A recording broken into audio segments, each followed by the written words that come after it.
الله والصلاة والسلام على رسول الله وعلى آله وصحبه ومن والاه. السلام عليكم ورحمة الله وبركاته. أهلا ومرحبا بكم في حلقة جديدة من برنامج سفينة النجاة.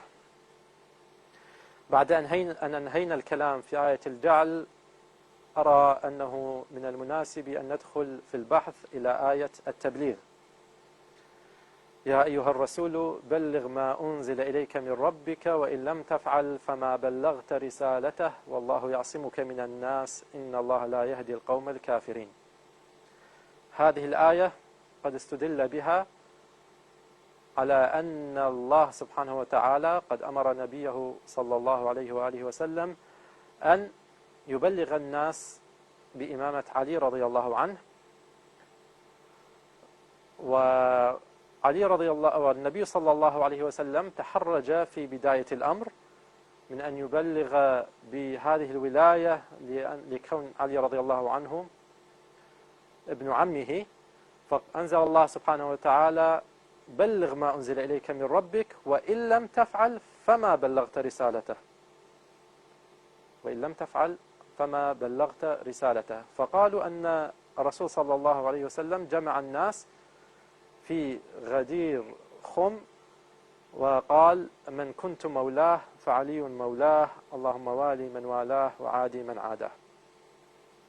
فقالوا إذن هذه الحادثة هي تفسر الآية، وهذه الحادثة تمت في نهايات عمر الرسول صلى الله عليه وآله وسلم، وتحديدا بعد عودته من حجة الوداع في اليوم 18 من ذي الحجة في مكان الغدير، وهو مكان قريب من المدينة. قبل أن يدخل المدينة جمع النبي صلى الله عليه وسلم أصحابه وقال: من كنت مولاه فعلي مولاه، اللهم والي من والاه وعادي من عاداه. فقالوا لذلك يعني بعد نزول هذه الآية أبلغ الرسول صلى الله عليه وآله وسلم الناس بولاية علي رضي الله عنه، وقبلها الناس وفهموها كذلك، وبعضهم هنأه عليها. طيب، إذن بحثنا اليوم في هذه الآية. طبعا أولا هي آية من القرآن الكريم، لكنها مرتبطة بحادثة الغدير، ومرتبطة بحادثة الغدير التي هي حادثة ثابتة متفق على وقوعها، فهي تدخل في إطار بحثنا أو بحثي الشخصي، لأنها حادثة متفق على وقوعها. ولكن الرواية لها دور أيضا، لأن نص الرواية هو الذي يفسر ما الذي حدث في الغدير.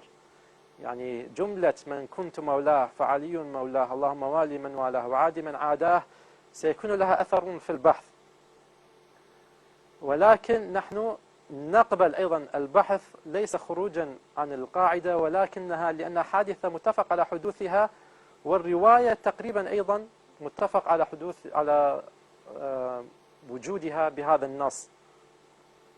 ولكن المهم أكثر أن الحادثة هي وقعت فعلا.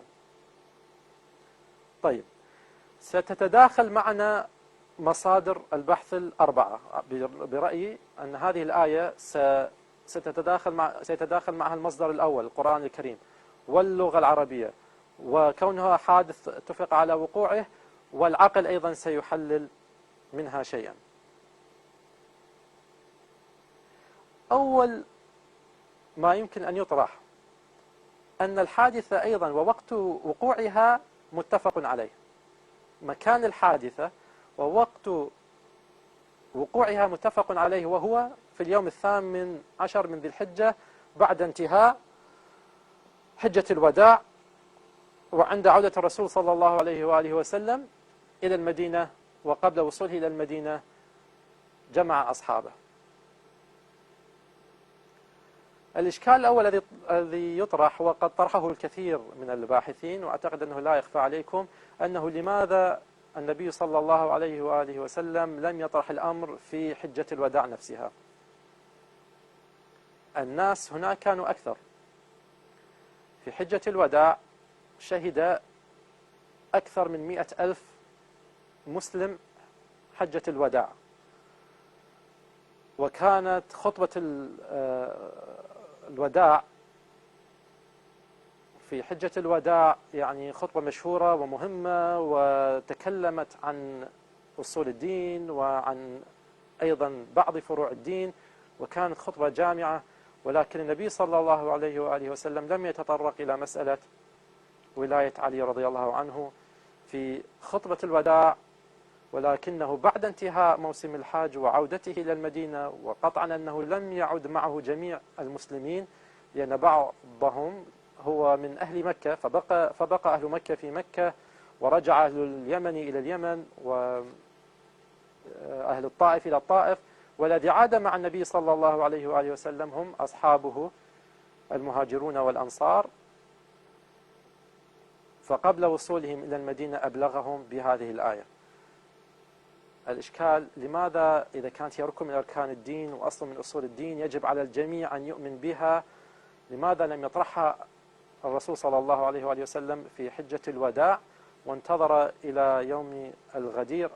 أو لماذا لم يبلغه الله بالإبلاغ في يوم حجة الوداع أو في يوم خطبة الوداع في يوم عرفة؟ وأيضا قالوا أن آية إكمال الدين نزلت في ذلك اليوم أكملت لكم دينكم وأتممت عليكم نعمتي ورضيت لكم الإسلام دينا، فاحتج الفريق الآخر بذلك على أن الدين أكمل وتمت نعمة الله في يوم حجة الوداع بسبب إكمال آخر ركن من أركان الإسلام وهو الحج، وتعلم المسلمون كيف يحجوا، تم الدين وكمل قبل أن يطرح النبي صلى الله عليه وآله وسلم مسألة الولاية.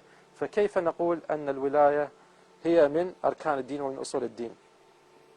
طبعا بدون الخوض في الأدلة التي طرحت على أن آية إكمال الدين نزلت في يوم حجة الوداع، وتجد من المصادر الشيعية من يقول أنها نزلت في يوم عرفة، ولكن نحن نبتعد عن الروايات قدر ما أمكن. نقول الحادثة أنها وقعت في يوم 18، بغض النظر إن نزلت آية إكمال الدين في يوم 9 أم نزلت في يوم 18 بعدها. الإشكال يبقى: لماذا لم يبلغ جميع الناس بهذا الركن الأصيل من الدين وهو الإمامة وإمامة علي رضي الله عنه؟ هذا إشكال مطروح. الإشكال الآخر أن في هذه الآية أو بالاستدلال بهذه الآية أنه حتى إذا خرجنا في نهاية البحث بدليل قاطع على أن هذه الآية تدل على أن علي رضي الله عنه هو الوصي والخليفة بعد رسول الله صلى الله عليه وآله وسلم، لن تستطيع أن تسحبها إلى الأئمة من بعده، لأن ليس فيها أي إشارة على استمرارية الإمامة بعده إلى ذريته أو إلى عصمة أبنائه.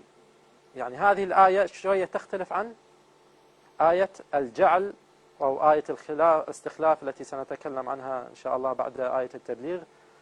آية الجعل طرحت على أنها تدل على الاستمرارية وعلى أنها في ذرية النبي صلى الله عليه وسلم في المعصومين منهم. لكن هذه الآية حتى لو أثبتت بهذه الآية والحادثة المتعلقة بها هي حادثة الغدير، حتى لو خرجت باستنتاج أن هذه الآية تدل على إمامة علي، لن تستطيع أن تسحب دليلا على إمامة البقية منها، ولكنها ما زالت في رأيي آية مهمة ودليل مهم يستحق أن يدخل في البحث. طيب، من كنت مولاه فعلي مولاه، اللهم والي من والاه وعادي من عاداه. يا أيها الرسول بلغ ما أنزل إليك من ربك وإن لم تفعل فما بلغت رسالته والله يعصمك من الناس. هل هناك أي رابط بينهما؟ لا تجد رابط بالمعنى الآن نتكلم. إذا كان قد جمعهم بعد هذه الآية فهناك رابط، لكن يعني إذا نظرت للآية وقرأتها وحدها لن تستدل بشيء، فهي على هذا القدر من الارتباط بالآية الأخرى. ليس هناك كلمة ولي أو خليفة أو إمام مثل آية الجعل أو آية إنما وليكم الله ورسوله، لا تتحدث، فقط تتحدث عن أنك يا رسول الله إن لم تبلغ فما بلغت رسالته. الإشكال المطروح الثاني أو الثالث الآن، هل بلغ الرسول صلى الله عليه وآله وسلم قبل هذه الآية مسألة ولاية علي رضي الله عنه أم لم يبلغ؟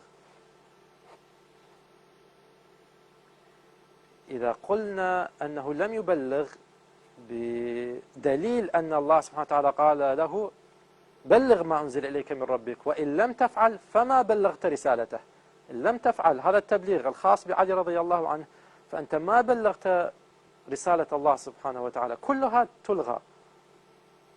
معنى هذا معنى خطير، أن جميع الأدلة التي يستدل بها قبل هذه الآية ستسقط استدلالا. يعني احنا قلنا الآن آية الجعل، وأمضينا 3 حلقات في آية الجعل نبحث فيها، وآية الولاية وغيرها من الأدلة الضعيفة التي تكلمنا فيها، وما سنتكلم فيها أيضا من آية الاستخلاف، كلها أتت نزولا قبل آية التبليغ. فإذا الرسول صلى الله عليه وسلم ما بلغ قبل ذلك، إذا معناه كل هذه الآيات لا تدل على إمامة علي رضي الله عنه. هل الأمر واضح؟ أتمنى أن يكون واضح، هو بسيط جدا. أما أن تقول أن آية الجعل تدل على الإمامة، عندما نزلت آية الجعل وإذ ابتلى إبراهيم ربه بكلمات فأتمهن قال إني جاعلك للناس إماما، هذه كانت وسيلة لإبلاغ الناس بإمامة علي. إذا كانت يستدل بها على إمامة علي ومن بعده، فالنبي صلى الله عليه وسلم قد تلا هذه الآية وأبلغها للناس. إذا لماذا يقول الله له تعالى بلغ ما أنزل إليك من ربك وإن لم تفعل فما بلغت رسالته؟ معناه أن آية الجعل ليست تبليغ بولاية علي رضي الله عنه. أليس هذا استدلال صحيح؟ وكذلك آية الاستخلاف وإنما وليكم الله ورسوله، لو كانت هذه تبليغ بولاية علي رضي الله عنه، إذا لا يصح أن يقول فما بلغت رسالته، إن لم تفعل فما بلغت رسالته، لأنه يستطيع أن يقول يا ربي أنا بلغت، أنا قلت لهم وإذ ابتلى إبراهيم ربه بكلمات فأتمهن قال إني جاعلك للناس إماما، هذه تدل على إمامة علي رضي الله عنه. طيب أنا بلغت، لماذا إذا يقول الله سبحانه وتعالى لي وإن لم تفعل فما بلغت رسالته؟ وأيضا بلغت، قلت إنما وليكم الله ورسوله والذين آمنوا. فإذا كانت هذه استدلالاتك على الإمامة فقد بلغها النبي صلى الله عليه وسلم، وأنت تقول لي لا، كل هذه ليست تبليغ، الآن بدأ التبليغ، إذا نحن نطرح كل الأدلة السابقة وكل الآيات التي سبقت هذه الآية لا تصلح أن تكون دليلا على الإمامة. هذه نقطة مهمة جدا في البحث وإشكال كبير، نبدأ من الآن البحث كأننا. طيب، تقول لي قد ترد على ذلك تقول لا، أنت ما فاهم الموضوع، هو الله سبحانه وتعالى بلغ والرسول صلى الله عليه وسلم بلغ ولاية علي، آية الجعل تدل على الإمامة وآية الاستخلاف تدل على الخلافة، لكن الله سبحانه وتعالى يؤكد جزءا منها الآن، يؤكد الخلافة السياسية، بما أن الرسول صلى الله عليه وآله وسلم سيموت قريبا، فإن الله سبحانه وتعالى أراد أن يوضح الأمر جليا بأن الحاكم بعد النبي صلى الله عليه وآله وسلم الخليفة يجب أن يكون هو علي رضي الله عنه.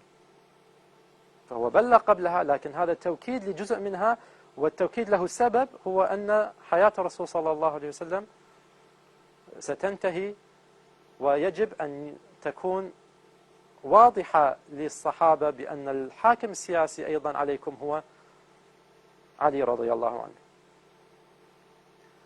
هل هذا طرح جيد أم عليه إشكالات؟ رأيت أن عليه إشكالات. لماذا؟ لأنك إذا كنت قد بلغت الإمامة بكل مفهومها،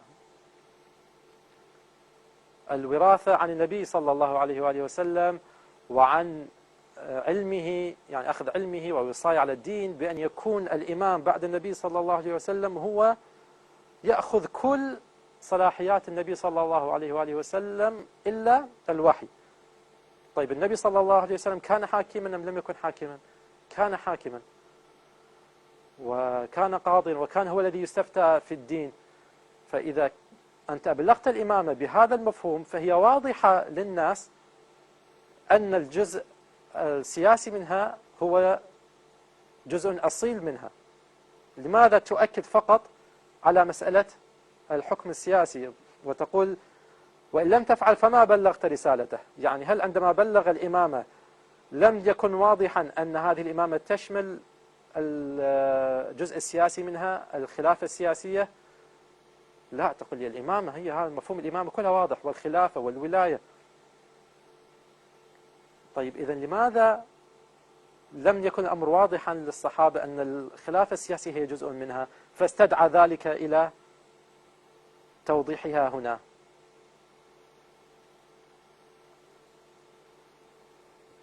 وحتى لو أراد أن يؤكد شيئا قد قاله قبل لا يصح أن يقول معه وإن لم تفعل فما بلغت رسالته. يعني إذا أقول لك بلغ إخوانك مثلا أن لدينا اجتماع غدا الساعة 11 صباحا، تقول لي طيب إن شاء الله، وتروح تبلغهم، ثم أنا أراك في الليل أقول لك أكد لي عليهم أن الاجتماع الساعة 11، وتقول لي أنا بلغت. أقول لك إذا ما بلغت يعني أنت مدى تسمع كلامي أو أنت مدى تطيعني. ممكن ترد علي تقول لي ما أنا بلغت. طيب تريدني أكد سأؤكد إن شاء الله، لكن لا تقول لي ما بلغت لأنني بلغتهم في الحالة الأولى. فأنت إذا تؤكد جزء من كل، لا يمكن أن تقول أن للذي سيؤكد أنت لم تخبرهم بالبداية. يعني أتمنى أن يكون الأمر واضح. يجب أن أسير سريعا لأن الوقت يداركنا. قد يقول لك لا، هو توكيدها في هذا الزمان له سبب، وهو أنه يعرف أنهم سيردونها. يعني هو ليست لأهميتها. طبعا هناك إشكال، هل الجزء السياسي أهم من بقية الإمامة، أم الإمامة أهم من بقية أو أهم من هذا المصداق اليسير من الحكم السياسي؟ واضح أن الإمامة الكلية أهم من الجزء السياسي، بدليل أنهم يقولون أن هذا الجزء السياسي يمكن التنازل عنه. هو للخروج من إشكالية أن علي رضي الله عنه تنازل عن الخلافة بعد ذلك. كيف يخرجون من هذا الإشكال؟ يقولون لأنه هذا جزء يسير، أنت ما فاهم الإمام الشيء عظيم لا يمكن التنازل عنه. لكن الجزء السياسي صحيح أنه جزء من الإمامة الكلية ومصداق من مصادقها، ولكنه الجزء اليسير الأقل أهمية هذا يمكن التنازل عنه، وقد تنازل عنه علي رضي الله عنه. إذن أنت لماذا تؤكد لي هذا الجزء وتترك لي البقية؟ هل لأنهم رفضوا هذا الجزء فقط؟ قد يرد عليك إنسان يقول لك نعم، هو صحيح ليس بأهمية بقية مصادق الإمامة، ولكن لأنهم سيرفضون هذا الجزء هو أكد هذا الجزء. طيب معنى هذا أنهم قبلوا ببقية أجزاء الإمامة، صح أم خطأ؟ أنا أقبل إذا هم قبلوا بجميع أركان الإمامة، يعني جميع مصادق الإمامة، من أنه هو المرجع الوحيد للدين، يستفتى ويقضي وينشر الدين. لا أحد يذهب يعني يتكلم بالأحاديث، إنسان غير معصوم ينقل عن رسول الله صلى الله عليه وآله وسلم، يجب الإمام المعصوم هو الذي ينقل. هذا هو مفهوم الإمامة الكلية، وهذه هي أهم. لو وافق الصحابة على أن هذه تكون لعلي رضي الله عنه وأخذوا منه فقط الجزء السياسي، سأفهم حينها لماذا الله سبحانه وتعالى أراد توكيد الجزء السياسي وترك الجزء الأهم. لأن الجزء الأهم مضمون سيقبل به الصحابة، ولكن الجزء السياسي سيحاولون أخذه وسيأخذونه، فهو أراد أن يؤكده يؤكده في تلك الفترة. طيب هل هذا الشيء موجود؟ هل الصحابة قبلوا بمفهوم الإمامة الكلية ولم يأخذوا إلا فقط الخلافة، أم أنهم لم يقبلوا ولم يطرحوا أصلا مسألة أن علي رضي الله عنه هو المرجع الوحيد للدين، وهو الذي ينقل الدين وينقل الأحاديث ولا يستفتى غيره ولا يقضي غيره، وهو في كل المسائل الدينية التي ورثها من رسول الله صلى الله عليه وآله وسلم هو المسؤول عنها، ونحن فقط سنسرق أو سنأخذ الخلافة السياسية؟ هل يوجد مثل هذا الاتفاق أو مثل هذا الشيء قد مضى على السليقة وعلى يعني بدون أي اتفاق هكذا كان، أم أن الصحابة كلهم تقاسموا هذه الأمور؟ بعضهم يفتي وبعضهم يحدث الأحاديث كأبي هريرة رضي الله عنه وعبد الله بن عمر وغيرهم، وبعضهم يقضي وبعضهم لا يقضي. ويسأل علي رضي الله عنه، طبعا تقول لي يعني علي رضي الله عنه لم يكن وزيرا ومستشارا، ووردت كلمات قوية يعني مختلف على ثبوتها، مسألة أعوذ بالله من أرض ليس فيها أبو الحسن، يعني هذه العبارات ألا تدل أنهم رجعوا إليه؟ لا، رجعوا إليه كمصدر وحيد شيء، ورجعوا إليه كواحد من كبار الصحابة الذين لهم العلم والفضل والسبق في الإسلام شيء آخر، بدليل أنهم لا يرجعون إليه فقط هو، هناك كلمات أخرى في مدح آخرين. يعني عمر رضي الله عنه قال أيضا لولا معاذ لهلك عمر، يعني إن صحت الرواية، وإن صحت الرواية الأخرى لولا علي لهلك عمر، توجد الاثنان. فليس فقط هو المرجع الوحيد، الصحابة رجعوا إليه في كثير من الأمور واحتاجوا إليه، ولكنهم لم يقروا له بأنه هو المرجع الوحيد فقط. يجب أن نتوقف هنا عند هذه النقطة، وإن شاء الله نواصل البحث في هذه الآية في الحلقة القادمة. شكرا جزيلا لكم، والسلام عليكم ورحمة الله وبركاته. وصاحت بنا أنفس في الدجى تريد النجاة من المهلكات، فقرآن ربي لنا وحدة سفين النجاة ودرب الحياة، سفين النجاة ودرب الحياة.